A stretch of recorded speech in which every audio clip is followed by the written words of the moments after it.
Now you heard of Destiny Child and you heard of Beyonce, but have you heard of the woman who brought the group to life? I want to introduce you to my cousin, Andretta Tillman, a visionary, a fighter, and a mother. And for some reason, she has not been mentioned in any of the documentaries, even though none of this would have been possible if it wasn't for her. Andretta Brown was born March 31st, 1958, in White House, Texas, a small town that mostly had woods, barely 70,000 people. She was one of 12 children in the Brown family. Her mother, Effie Lou Buck Brown, gave birth to a house full of strong-willed kids. Each one survived off of love, land, and grit. Nicknamed Dretta or Ann by the family, Andretta stood out, not just because of her strength, but because of her heart and drive. And that drive would carry so far. But life wasn't easy. She survived poverty, racism, and the unthinkable. She met and married the love of her life, and that is Dwight Ray Tillman, in 1977. Together they had 3 children, Armand, Christopher, and Shauna Marie Tillman.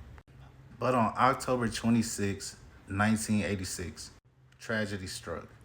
Andretta and her family were driving near Loop 323 in Tyler, Texas, when a drunk driver crashed into their car at high speed. Her husband Dwight used his body to shield them. Dwight and his daughter Shauna didn't make it. Andretta and her 2 sons had survived. But from that moment on, she was no longer the same. She was a grieving widow, a mother mourning for her baby girl.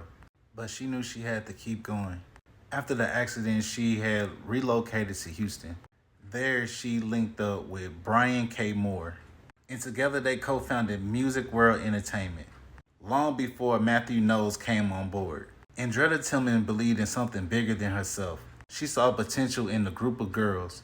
One of them named Beyoncé Knowles, Kelly Rowland, Latavia, and Latoya. She took these girls as performing as Girls Time, began to mold them as stars. Andretta paid for studio time out of her own pocket. She drove them to rehearsals, fed them, clothed them, even when she barely had money to spare. She gave them structure, discipline, and a belief in something greater. See, this is more than business. This was out of love. And for Andretta, it was healing. See, these girls were around the same age as Shauna would have been, had she survived. In a way, she's carrying her daughter's spirit through their voices. They said she was known to be tough, but it's because she loved those girls like they were her own. She made sure they rehearsed, stayed in line, and learned professionalism. And when record labels turned them down, she didn't even stop. She's the one that brought Matthew into the fold, not the other way around. Matthew eventually had took over for management. But let's be clear, Andretta was the one who laid down the foundation. She was the blueprint, and this queen needs to be celebrated. She was the mother of Destiny Child. And this is before the world even knew their names. Now, when you heard those gospel songs was sang on the early albums, that was dedication to Andretta. The song, the gospel melody, the harmonies, and the spiritual grounding. Oh yeah, that was her. And every time they were singing about Miss Ann, that was Andretta. She passed away 1997 from lupus, just before the group had reached stardom. She never got to see her creation take off. She never got to see the icon of Beyoncé had became today. But without her, there will be no Destiny Child album. There'll be no Writing on the Wall. There'll be no Survivor. Probably wouldn't be no Beyoncé. Now, this is the part that hurts the most. Now, when you watch those documentaries and behind the music, the Beyoncé experience, the Destiny Child, a look back, you'll never see her name.